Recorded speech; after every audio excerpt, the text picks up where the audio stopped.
안녕하세요. 연표로 읽는 초등한국사 김경섭 선생님입니다. 반갑습니다, 우리 친구들.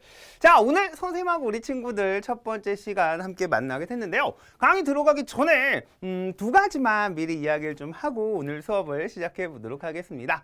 일단 첫 번째로 우리 책에서 만들기 편을 펼치고 있는 친구들이 있을 텐데 만들기 편 말고 배우기 편을 펴놓고 선생님의 수업을 들었으면 좋겠습니다. 배우기 편에 나와 있는 내용들이 훨씬 더 자세하기 때문에 선생님하고 공부할 때는 배우기 편을 봐주시고요. 오늘 영상이 끝나고 나면 우리 친구들이 직접 만들기 편을 가지고 멋진 연표를 만들어 봤으면 좋겠습니다. 그리고 두 번째로 이건 정말 중요한 건데요. 우리 친구들 연표 만들 때 가위를 이용해서 그쵸 우리가 종이를 자르게 됩니다. 그럴 때 다칠 수 있어요. 아셨죠? 우리 친구들 손 다치지 않도록 조심하고 연표 예쁘게 꾸며 주시길 바랍니다. 아셨죠? 자, 그러면 본격적으로 오늘 수업 시작해 보도록 할게요. 오늘 선생님하고 우리 친구들은 이제 선사시대에 대해서 이야기를 좀 나눠보도록 하겠습니다. 인간의 역사는 크게 두 가지로 구분할 수 있어요. 선사시대와 역사시대로 구분할 수 있고요. 이때 구분 기준은 문자가 됩니다. 그래서 선사시대는 문자를 사용하기 이전 시대가 되고요. 역사시대는 문자를 사용한 이후가 됩니다. 선사시대 같은 경우에는 문자가 없었기 때문에 기록이 남아있지 않습니다. 그래서 역사학자들이 선사시대의 역사를 공부할 때는 유물이나 유적 등을 토대로 옛날 사람들은 이랬을 거야, 옛날 사람들은 이러한 생활을 했을 거야 라고 추측을 하고 있고요. 역사시대가 되면 이제부터는 기록이 남아있기 때문에 사람들이 기록을 해석함으로써 역사를 연구한다라는 걸 우리 친구들이 알았으면 좋겠네요. 오늘 선생님하고 우리 친구들이 공부할 구석기 시대와 신석기 시대는 선사시대에 해당하고요. 청동기 시대 이후는 역사시대에 해당한다라는 걸 알았으면 좋겠습니다. 자, 그러면 선사시대, 구석기 시대와 신석기 시대에 대해서 공부해 보도록 할게요. 구석기하고 신석기를 구분하는 기준은 사용 도구입니다. 어떤 도구를 사용했느냐에 따라서 구석기 시대와 신석기 시대로 구분한다 라고 생각하시면 돼요. 그래서 구석기 같은 경우엔 뗀석기를 사용했습니다. 커다란 바위에서 떼어낸 도구를 사용했다 라고 생각하시면 되고요. 신석기는 갈아서 커다란 바위를 갈아서 도구를 만들었다라고 생각하시면 됩니다. 자, 우리 교재를 보면 구석기 시대 대표적인 유물, 그쵸? 여기 이거 뭔지 아나요? 우리 친구들? 얘 이름 우리 교재에 나와 있는데 한번 살짝 봐봐. 뭐 같아요? 맞아요. 바로 주먹도끼가 됩니다. 그래서 구석기 시대 대표적인 뗀석기라고 기억하시면 되고요. 그 다음 선생님이 준비한 간석기도 보여드리도록 할게요. 이건 갈판과 갈돌입니다. 그래서 신석기 시대 대표적인 유물이 되는데 우리 친구들이 이 두 장의 사진을 봤을 때 이래서 뗀석기구나, 이래서 간석기구나 라는 걸 느낄 수 있어야 돼요. 무슨 말이냐? 뗀석기는 커다란 바위에서 떼어냈다라고 이야기를 했습니다. 부셔서 만든 거예요. 그렇기 때문에 표면이 상당히 울퉁불퉁합니다. 매끄럽지가 않아요. 그런데 간석기 같은 경우에는 단단한 바위를 갈아서 만들었기 때문에 갈았잖아. 그래서 표면이 매끄럽다라는 특징이 나타나요. 그래서 나중에 우리 친구들이 이제 박물관 같은 데 가서 뗀석기와 간석기를 보게 된다면 표면이 울퉁불퉁해 떼어냈구나 라는 것과 이거 갈아서 만들었구나 라는 걸 우리 친구들이 구분할 수 있었으면 좋겠습니다.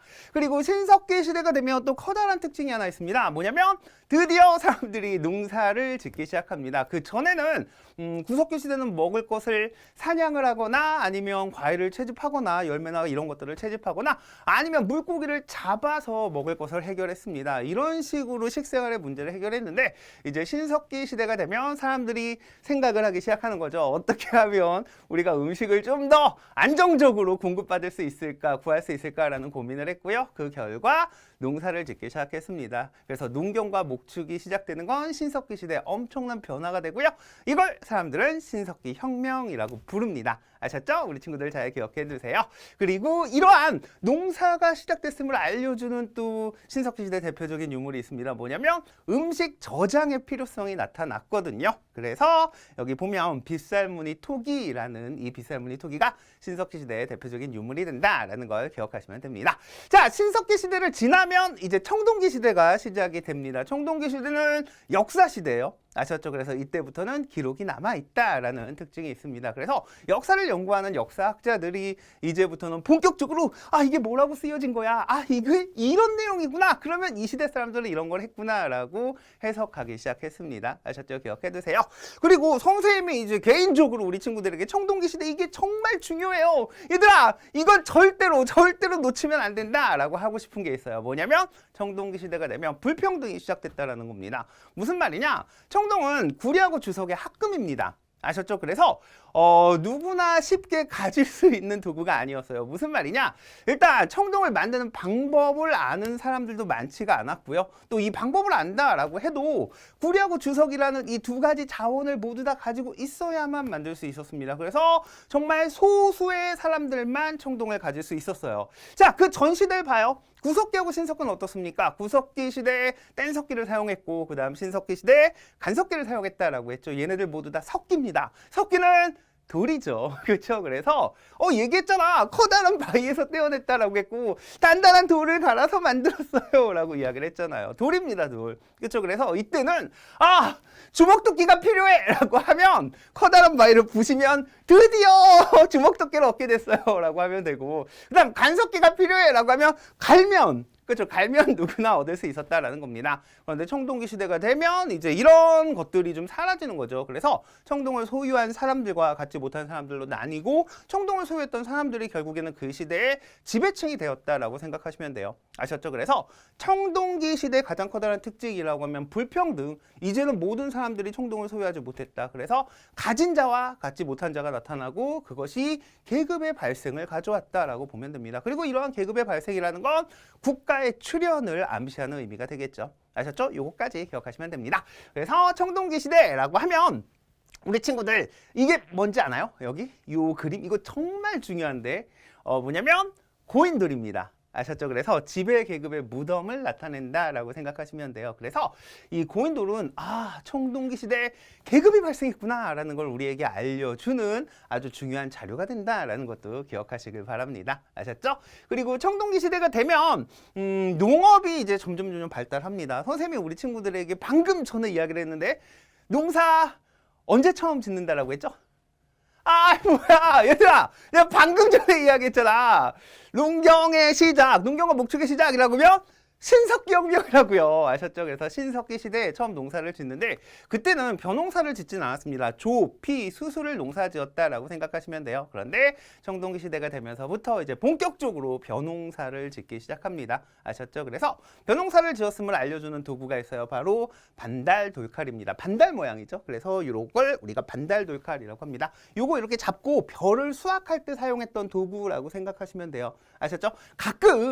아주 가끔 이제 여러분들이 학교에서 시험 문제를 풀면 청동기 시대 사람들이 반달 돌칼을 이용해서 전쟁을 시작했어요 라고 하는데 반달 돌칼 요만합니다. 요만해. 그래서 이렇게 손으로 잡고 이렇게 하는 거거든요. 벼를 수확하는 거거든요. 이걸 들고 전쟁터에 나가가지고 싸운다라면 진짜 무서운 사람일지도 몰라요. 사람들 딱 잡고 일로 와 하고 다 수학을 해야 되니까 말도 안 돼요. 아셨죠? 그래서 이거 무기 아닙니다. 우리 친구들 기억해 두시고요. 선생님이 청동기는 소수의 지배계급만 갖는다라고 했죠. 그럼 피지배층들은 뭘 썼을까요? 돌을 썼습니다. 반달 돌칼이잖아요. 그렇죠. 그래서 피지배층들이 벼농사를 지을 때 사용했던 도구라고 생각하시면 됩니다. 이거 정말 중요해요. 알겠죠? 청동기 시대 불평등의 시작, 계급의 발생, 국가의 출현 기억해 주시길 바랍니다. 그래서 나타난 우리나라 최초의 국가가 뭐예요? 그래서 나타난 우리나라 최초의 국가가 이거 역사를 좀 공부하거나 역사에 관심 있는 친구들이라면 알 수 있을 것 같은데 아니면 여기 써 있으니까 그렇죠? 이 화면을 봐도 우리가 알 수 있을 겁니다. 바로 고조선이죠. 그래서 우리나라 최초의 국가인 고조선이 등장했다라고 보시면 됩니다. 고조선 하면 떠오르는 인물이 한 명 있지 않나요? 우리 친구들 고조선의 고조선 세운 사람 누군가요? 바로 당군항검입니다. 우리 친구들이 다 떠올리셨을 텐데 이 당군항검 같은 경우에는 우리 친구들이 한 가지 중요하게 알아야 되는 사실이 있어요. 뭐냐면 이름이 아닙니다. 아셨죠? 당군항검이라는 건 관직이에요. 관직. 오늘날로 치면 대통령. 알겠죠? 옛날에는 왕. 알겠죠? 이런 식의 이름을 가졌던 관직명이다라는 걸 기억해 두시길 바랍니다. 단군, 왕검. 이 단군은 제사를 지내는 사람이라는 뜻이 있는 거고요.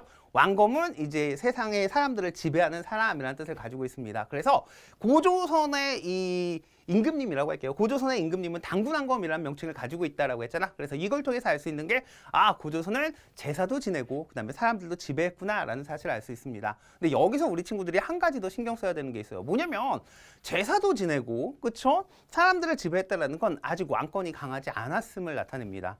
아셨죠? 이거 정말 중요해요. 많은 친구들이 선생님 신에게 제사까지 지내면 정말 엄청난 힘을 가졌던 사람이 아닌가요? 라고 하는데 신에게 제사를 지내는 이유는 엄청난 힘을 갖지 못했기 때문에 엄청난 힘이 필요해서 신에게 제사를 지냈던 겁니다. 사람들에게 얘들아 내 말을 들어라! 라고 했을 때 사람들이 왜? 싫어! 라고 하면 그럼 안 되는데 어떡하지? 라고 고민하다. 그럼 이렇게 하자라는 거죠. 이건 말이야 신의 뜻이야. 신께서 여기다 성을 쌓으라고 하셨어! 라고 하면 사람들이 다 정말 신께서 성을 쌓으라고 하셨다고? 그럼 쌓아야지 하고 성을 쌓게 되는 거죠. 알겠죠? 그래서 왕이 이제 자신의 뜻대로 막 하고 싶은데 아직 그 정도의 왕권이 확립되지 않았기 때문에 신의 개념을 빌려왔다라는 겁니다. 그게 바로 단군왕검이라는 명칭이라는 거예요. 아셨죠? 우리 친구들이 이걸 기억해 두시길 바랍니다. 자, 그러면 고조선의 대표적인 유물 3가지 살펴보도록 할게요. 고조선 같은 경우에는 이제 이 3가지 유물을 통해서 여기서부터 여기까지가 고조선의 세력범위구나 라는 걸 우리가 확인할 수 있습니다. 무슨 말이냐? 이때는 오늘날처럼 국경선이 명확하지가 않았어요. 그래서 그냥 요 정도 고조선의 세력범위예요 라고 넘어가면 되는데 이게 사실 우리 입장에서 되게 뭔가 좀 아쉽잖아. 그쵸? 정확히 어디서부터 어디까지인데 하고 막 알고 싶잖아. 그쵸? 여러분들 호기심을 가지면 좋을 것 같아요. 선생님하고 공부할 때는 호기심 가지고 공부하자고요. 알겠죠? 그리고 역사학자들도 마찬가지입니다. 도대체 고조선이 얼마나 대단한 나라였을까라는 게 궁금한 거죠. 그래서 고조선의 이런 세력 범위를 알 수 있는 방법을 딱 찾아봤는데 고조선 사람들이 사용했던 대표적인 유물이 3가지가 있는 거야. 그래서 이게 이 지역에서 나왔다 그러면 여기까지 고조선 사람들의 영향력을 미쳤구나라는 걸 우리가 확인할 수 있다라는 거죠. 아셨죠? 그래서 고조선의 세력 범위를 알려주는 3가지 대표적인 유물이 있습니다. 일단 첫 번째는 이거 내가 언제 클릭했니? 벌써 나와 있네요. 선생님이 클릭했구나. 미안합니다. 얘가 되게 민감하네요. 자, 그래서 얘가 있고요. 그 다음에 이건 이름이 뭐예요? 이거는 우리가 비파형 동검이라고 합니다. 아셨죠? 기억해 두시고요. 그 다음 두 번째 뭐가 있습니까? 라고 하면 이건 뭘까요? 얘랑 비슷하잖아. 얘랑. 그죠? 고인돌입니다. 그런데 정확한 이름은 이제 탁자형 고인돌 또는 탁자 모양 고인돌이라고 이야기를 해요. 아셨죠? 그리고 3번째 무엇이 있습니까? 라고 하면 요 토기가 있습니다. 선생님하고 우리 친구들이 신석기 시대 대표적인 토기라고 하면 빗살무늬 토기를 이야기를 했었는데 고조선 사람들이 사용했던 토기는 이런 모양의 토기입니다. 아셨죠? 이걸 우리는 뭐라고 하냐면 미송리식 토기라고 이야기를 해요. 아셨죠? 그래서 고조선의 세력 범위를 알려주는 3가지 유물도 있다라는 거 기억하시면 됩니다. 자, 고조선이 엄청 성장합니다. 그리고 여기 나와 있죠. 고조선이 건국된 이후에 이제 철기를 사용하기 시작하면서 철기 문화도 막 들어오면서 고조선이 엄청 성장하니까 주변 국가들이 고조선을 시샘합니다. 쟤 가만히 놔뒀다가는 너무 커지겠다라는 거죠. 과거에는 정복 전쟁이 되게 활발했기 때문에 어떤 나라가 성장한다라는 걸 주변 국가들은 되게 달가워하지 않았거든요. 특히 이제 중국은 그렇죠. 이제 여러분들이 역사에 공부하다 보면 이 아시아 쪽, 동아시아 쪽의 역사는 이제 중국 대륙이 되게 큰 영향력을 많이 행사를 했어요. 이건 부정할 수 없으니까. 아셨죠? 어쨌거나 이제 중국 입장에서는 고조선이 성장하니까 가만히 내버려두면 안 되겠다. 위협이 되겠다라고 생각했죠. 그래서 그 당시 중국은 한나라였거든요. 그래서 한나라 무제가 고조선을 공격하게 되고 그 고조선은 이제 끝까지 격렬하게 저항을 했지만 한나라의 공격을 받고 나라가 망하게 됩니다. 아셨죠? 요걸 기억해 두시면 돼요. 자, 그 이후에 그럼 우리는 어떻게 됐을까요? 한나라의 지배를 받게 됐으니까 한나라의 지배를 받고 살자 이랬겠어? 아니죠. 우리 조상님들 얼마나 이 자주성이 강하신데. 그렇죠? 그래서 몰아내자. 우리 땅을 되찾자. 한나라 몰아내자라는 움직임이 나타났고요. 그러한 움직임의 결과 이제 우리가 알고 있는 고구려, 백제, 신라와 같은 나라들이 등장했다라고 보시면 됩니다. 아셨죠? 그래서 이 화면을 보면 이제 고구려, 백제, 신라의 건국 과정을 나타내고 있죠. 그래서 신라가 건국했고 가장 먼저 건국한 나라가 신라입니다. 아셨죠? 그 다음에 고구려가 건국했고요. 백제가 건국했고 그리고 가야도 건국하게 됩니다. 됩니다. 고구려, 백제, 신라 누가 건국했을까요? 우리 친구들 한번 이야기를 해봅시다. 신라부터 할게요. 그래서 가장 먼저 신라를 건국했던 분이라고 하면 누군가요? 우리 친구들 대답했나요? 대답할 친구들 배우편에 나와 있습니다. 알겠죠? 한번 봐봐. 누군가요? 박혁거세입니다. 박혁거세 이분이에요. 아셨죠? 그래서 박혁거세가 건국했다라는 거 기억하고요. 그 다음에 선생님이 박혁거세를 수업하면 우리 친구들에게 꼭 한 가지 해주고 싶은 말이 있어요. 뭐냐면 이제 역사를 좀 공부한다라는 친구들이 항상 이상해요! 라고 선생님한테 질문을 하는 부분이 있거든요. 그게 뭐냐면 신라 삼국통일할 때 신라의 왕이 누군지 알고 있나요? 역사 좀 공부한 친구들은 잘 모르겠어요 라는 친구는 괜찮아요. 앞으로 선생님이 수업할 거니까. 알겠죠? 나중에 여러분들이 깜짝 놀랄까 봐 미리 이야기를 하는 건데 뭐냐면 신라 삼국통일할 때 앞장섰던 왕이 김춘추입니다. 알겠죠? 그 당시에 신라 왕이 김춘추거든요. 그런데 신라를 만든 사람은 박혁거세잖아. 그러면 이상하잖아. 왜 박혁거세가 만들었는데 나중에는 김춘추가 왕이야. 근데 이 사람은 박씨고 이 사람은 김씨잖아요. 신라 왜 이래요? 라고 우리 친구들이 놀라는데 신라는 처음에는 세 개의 성씨가 돌아가면서 왕을 했습니다. 알겠죠? 그래서 박씨, 석씨, 김씨가 돌아가면서 왕을 했는데 나중에는 이제 김씨가 독점적으로 왕을 하게 돼요. 아셨죠? 그래서 처음에 만든 인물은 박혁거세입니다. 정말 많은 친구들이 나중에 신라의 삼국통일 공부하다 보면 이상해요 라고 이야기를 하는데 여러분들은 이해하세요. 박석김 돌아가면서 왕을 하다가 나중에는 김씨가 왕위를 세습했구나 라고 기억하시면 됩니다. 자, 그 다음 볼게요. 고구려 건국한 인물은 누굴까요? 고구려 건국한 인물은 활을 엄청 잘 쏘신 분입니다. 바로 주몽이죠. 그쵸? 되게 유명하죠 이분. 그래서 주몽 기억해 두시면 되고요. 그 다음 백제 같은 경우에는 누가 만들었는지 혹시 알고 있습니까? 중요한 거. 선생님이 지금 연표로 읽는 초등 한국사 강의를 이렇게 촬영하고 있는데 왕으로 읽는 초등 한국사 책도 선생님이 냈습니다. 얘네들이 시리즈거든요. 그러니까 우리 친구들 왕으로 읽는 초등 한국사 책도 재밌게 읽어보시길 바랍니다. 그러면 지금 선생님이 이야기했던 이분들의 엄청난 숨겨진 비밀들이 그 책 안에 담겨 있어요. 알겠죠? 궁금한 친구들은 읽어보시면 됩니다. 자, 그래서 백제는 누가 건국했습니까? 라고 하면 온조가 건국을 했습니다. 온조 기억해 두시고요. 그리고 이제 가야를 건국한 분이 누굽니까? 라고 하면 가야는 김수로 왕이 건국을 했습니다. 김수로가 되겠죠. 그래서 이러한 분들이 고구려, 백제, 신라, 가야를 건국했다라는 거 기억해 두시고요. 그리고 이제 이분들의 공통점이라고 하면 모두 아래에서 태어나셨습니다. 이제 온조는 아니고요. 온조는 아니고 박혁거세나 주몽, 김수로 모두 아래에서 태어났다. 선생님 진짠가요? 라고 묻는 것을 과거에 있었던 거잖아요. 여러분들이 뭐 신화나 이런 걸 봤을 때 정말 그렇다라고 믿진 않잖아. 그 안에는 되게 숨겨진 의미가 함축되어 있다라고 생각을 해야 돼요. 알겠죠? 그래서 아래에서 태어났다라는 이제 탄생 설화를 가지고 있는데 그건 이분들이 정말로 짠! 하고 아래에서 태어났어요. 이것보다는 이제 뭔가 그 당시에 사람들의 삶에 신성함을 부여하는 겁니다. 당시에는 아래에서 태어났다라고 하면 진짜 대단하다. 하늘의 어떤 기운을 물려받았다. 이런 그 당시 사람들의 믿음인 거야. 알겠지? 그래서 이분들은 공통적으로 아래에서 태어났다라는 설화를 가지고 있고 그걸 통해서 당시 사람들이 이분들에게 되게 신성함을 부여했구나라는 것까지도 우리가 확인할 수 있다라는 겁니다. 알겠죠? 그래서 고구려, 백제, 신라, 가야의 건국까지 우리 친구들이 전체적인 흐름을 기억했으면 좋겠어요. 아셨죠? 한번 정리할까요? 그래서 구석기 시대, 그 다음에 신석기 시대, 청동기 시대, 그리고 청동기를 배경으로 고조선이 수립됐다. 그 이후에 우리나라의 철기 문화가 도입이 됐고 이러한 고조선의 성장에 한나라가 위기의식을 느껴서 고조선을 공격하게 되고 고조선이 망했다. 하지만 우리 조상님들은 그쵸, 이 땅을 되찾기 위해서 다시 노력하셨고 그 결과 신라, 고구려, 백제, 가야가 수립되었다라는 겁니다. 아셨죠? 오늘 선생님하고 공부했던 내용 우리 친구들 기억하고 있죠? 까먹으시면 안 됩니다. 그리고 지금 우리가 공부했던 내용을 바탕으로 재밌게 연표 만들기 한번 해보시길 바랍니다. 손 조심하시고요. 가위 무서워요. 알았죠? 자, 오늘 여기까지 보도록 하겠습니다. 수고하셨습니다.